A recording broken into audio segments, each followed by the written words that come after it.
So there's been a lot of talk about the new game mode called Clash in Overwatch 2. Two new maps, Hanaoka and Temple of Anubis, kind of making a comeback. And I think it's a really interesting study, not just the psychology of risk versus reward, but also there's a lot of interesting discussion on like what's the difference between a bad map versus a bad game mode. Because actually, despite a lot of controversy surrounding this game mode, I think the maps themselves are actually really not only beautiful, but pretty well designed for the most part. I've got a couple of minor critiques, we might get to those, but for the most part, I think the maps are open, they're flexible. I know the developers themselves that they wanted to create maps where a lot of composition, a lot of heroes feel viable, and I think they did a really good job with that. I've played this map on a lot of different characters, and it never feels like any one character is oppressive, and there are definitely some strengths and weaknesses. For example, I think this particular point is a little stronger for snipers, a little bit weaker for other things.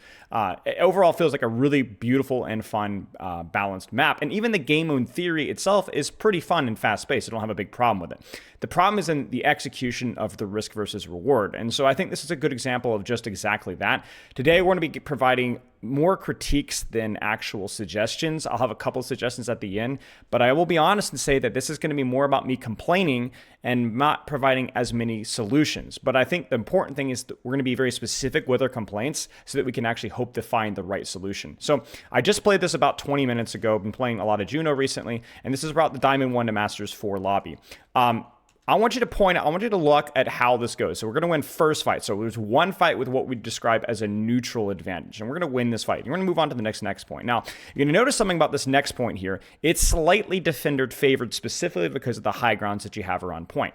This attacker phase, it's not too bad, but you are a little bit more congested, especially for a character like Ana and Juno and Ashe as well. It just doesn't feel all that great. You don't have angles like this. You don't have angles like this. It's a little bit more cramped. So the defender's advantage goes to red team. And we're going to win again. So, all right, nice job. Well done, everybody. We're very proud of ourselves. So we now won a neutral fight, and then we've won one fight with the defender's advantage to the enemy team. Now we're going to move on to this point here. Now, they've reworked this point. There's a little big misconception.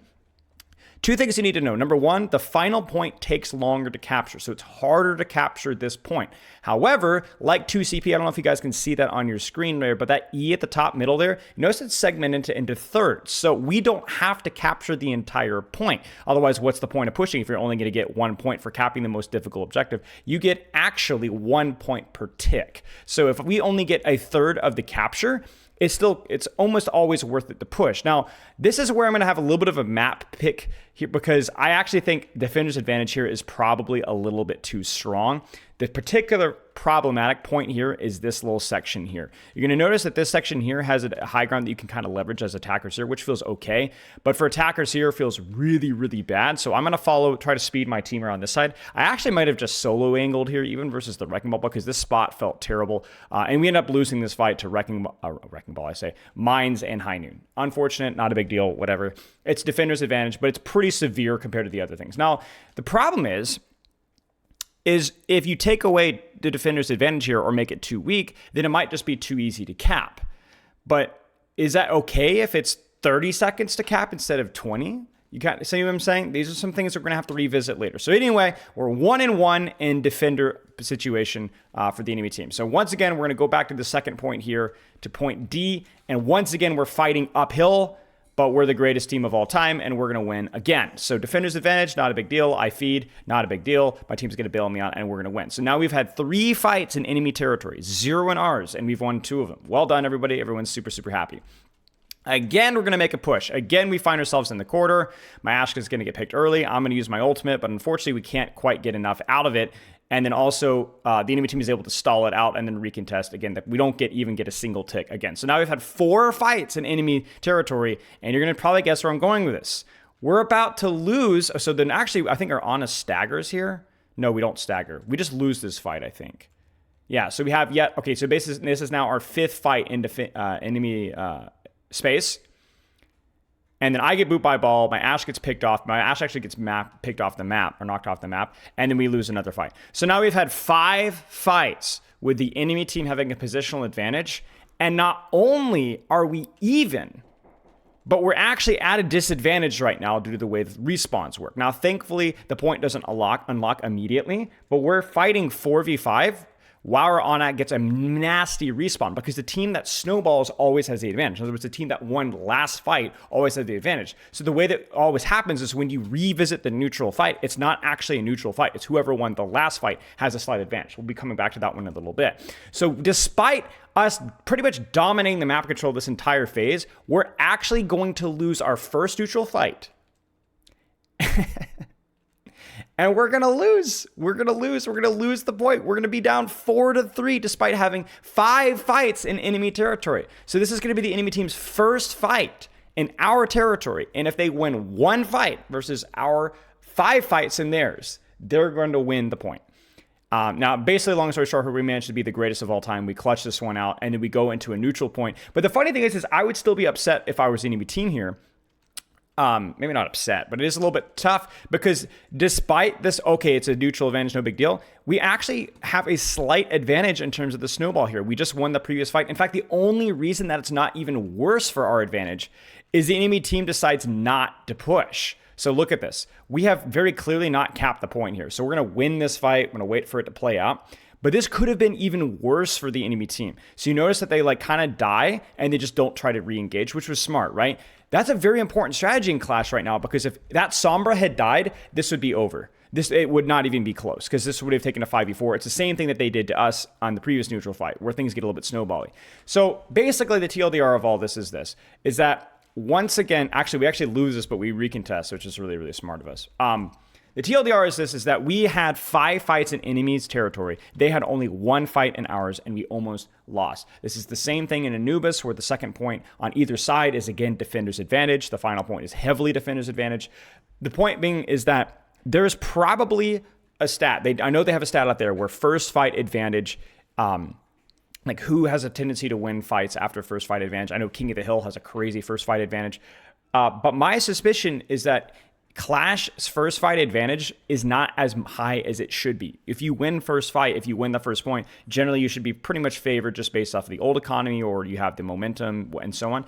But with Clash, it actually feels sometimes like the opposite. Now, the key thing is it feels that way. It might not actually be that way. Winning first fight probably means that you're more likely to win the point more often than not. That's just the general rule. But it doesn't feel that way, and it definitely feels very unrewarding to consistently be working uphill and then almost lose the match. I would love to see what the statistics on that are. Maybe they aren't bad, but it definitely feels bad. So what can we do for this?